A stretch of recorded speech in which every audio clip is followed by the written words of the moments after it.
গ্রামের শেষ প্রান্তের সেই পুরনো কাঁচা ঘরটায় এখন আর কেউ যায় না। একসময় সন্ধে নামলে উঠোন ভরে যেত হাসি আর গল্পে। মা ভাত পরিবেশন করতেন, বাবা চুপচাপ হাসতেন, আর ছোট ভাইটা দৌড়ে বেড়াতো চারদিকে।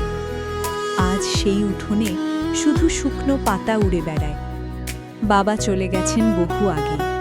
ভাই শহরে কাজ করে, বছরে একবারও আসে না। মা বারান্দায় বসে থাকেন, কাউকে কিছু বলেন না, কারণ তিনি জানেন এখন আর কেউ কথা শুনতে চায় না। পাশের বাড়ির লোকজনও আগের মতো ডাক দেয় না। সবাই ব্যস্ত, সবাই নিজের মতো।